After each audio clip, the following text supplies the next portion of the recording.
Cadurcienne, Cadurcien, bonjour. Donc je me présente, je suis Thierry Laurin, je suis âgé de 54 ans, père de 3 enfants et grand-père depuis le 19 décembre.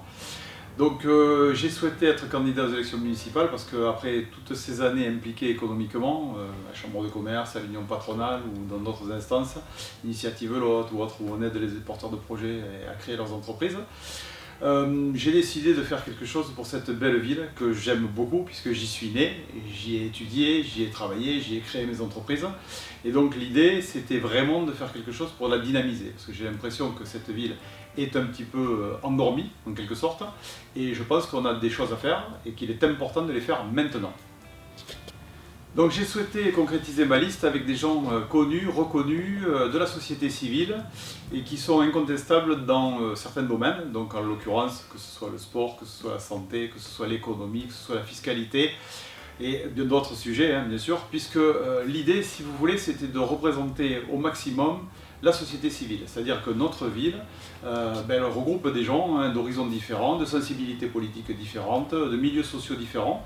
Et le choix que j'ai fait, c'est d'essayer de rassembler ces gens-là qui ont un vrai projet pour Cahors, de vraies idées pour Cahors, dans cet environnement qui aujourd'hui est très politisé, et nous sortir de ce monde politique pour justement apporter quelque chose de nouveau et de différent à Cahors.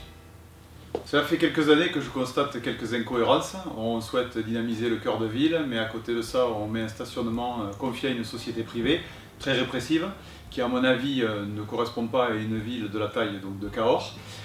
Donc ces choses-là, si vous voulez, me déplaisent fortement parce qu'il faut essayer de dynamiser, il faut essayer de faire venir des gens dans Cahors, que ce soit des habitants, des commerçants, et en fin de compte, on fait un petit peu l'inverse.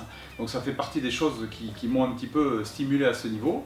Il y en a d'autres, il y en a d'autres. Je peux vous parler notamment de tout ce qui est environnemental, la déchetterie, notamment ancienne décharge de Brosseirias qui n'a pas été dépolluée. Je pense que ça aurait pu faire partie des priorités de la mandature précédente. Ça n'a pas été le cas et je trouve un petit peu dommage parce qu'on se plaint souvent de turbidité du Lot, on distribue des bouteilles d'eau et on ne se rend pas compte que peut-être que cette déchetterie peut être une cause de problématiques que l'on peut rencontrer.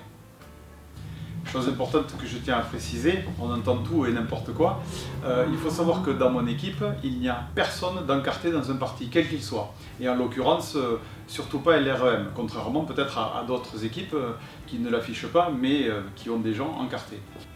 Donc que nous soyons bien clairs, nous avons obtenu le soutien La République En Marche, mais ce n'est pas l'inverse, c'est pas nous qui soutenons le parti La République En Marche et les décisions présidentielles. Donc j'ai cessé mon activité l'été dernier en tant que chef d'entreprise cadurcien pour me consacrer un petit peu aux citoyens et rencontrer une majorité de citoyens sur Cahors. Donc depuis le mois de septembre, je rencontre beaucoup de gens, beaucoup de personnes et j'avoue avoir été conforté dans ma démarche par des problématiques de gens. Je peux vous citer donc une personne âgée qui m'a dit qu'elle vendait son habitation parce qu'elle n'arrivait plus à assumer le foncier. Elle avait perdu son mari il y a 2 ans et demi. Et ça, c'est des choses qui m'ont touché profondément parce que je ne comprends pas que des gens qui ont vécu toute une vie à Cahors soient obligés de partir parce qu'ils n'arrivent plus à assumer. C'est problématique.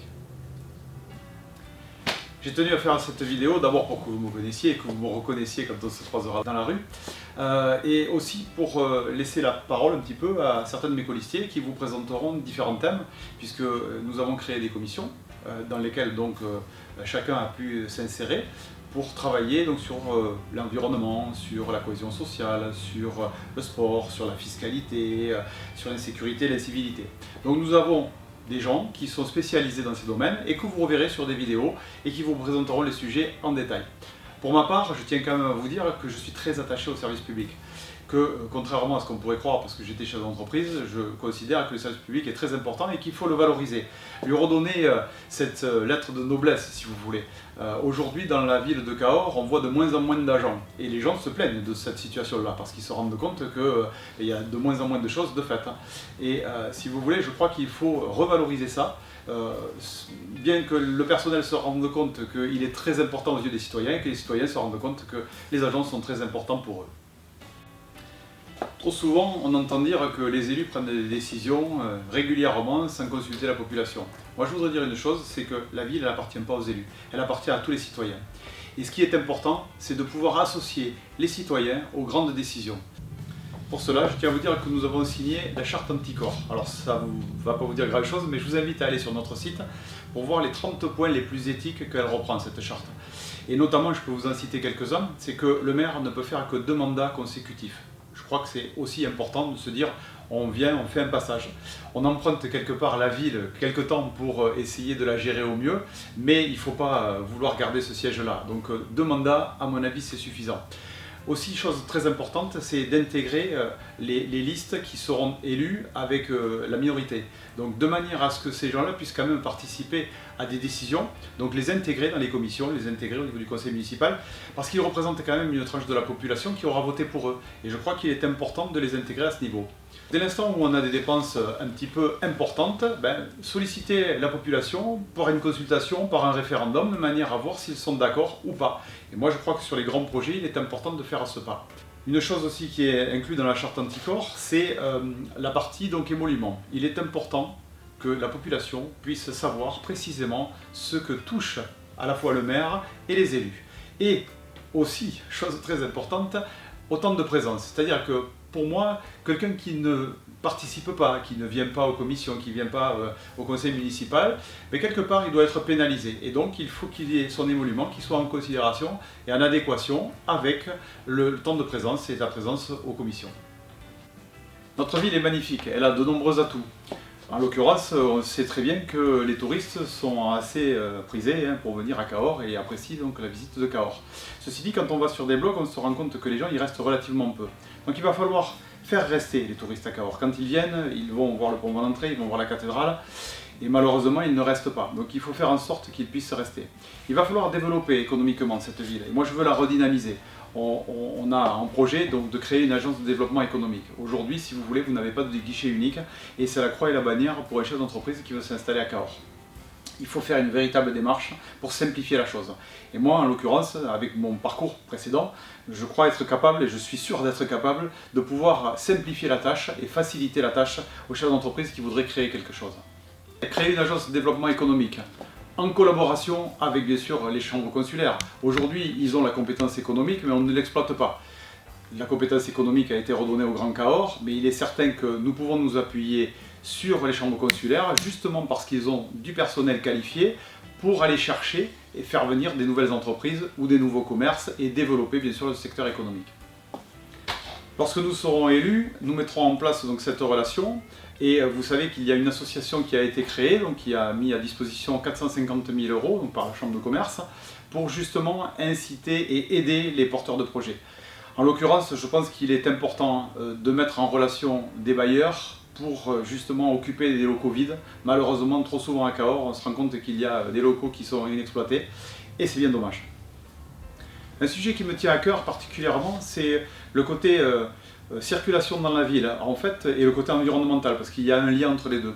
On se rend compte qu'on a fait des parkings de délestage en périphérie, mais qu'on n'a pas pensé mettre en place des véhicules plus respectueux de l'environnement, de manière à se déplacer de ces parkings de délestage pour aller au centre-ville, et inversement.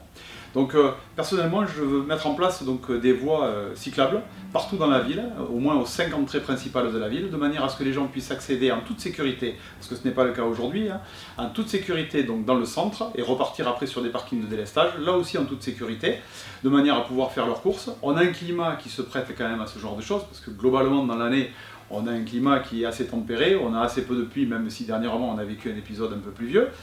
Mais je pense qu'il y aurait beaucoup de gens qui prendraient leur vélo ou prendraient une trottinette pour se déplacer dans la ville s'il y avait une sécurité. Ce n'est pas le cas aujourd'hui. Il faut savoir que mes colistiers ont travaillé dans différents domaines. En l'occurrence, je veux prendre la culture. La culture, je ne veux pas vous dévoiler tout, mais il y a un événement qui plaisait beaucoup à Cahors, qui a amené beaucoup de monde et que nous allons certainement remettre au bout du jour. En ce qui concerne l'incivilité et l'insécurité, Yvan, mon colistier, ne manquera pas de revenir dessus, bien sûr.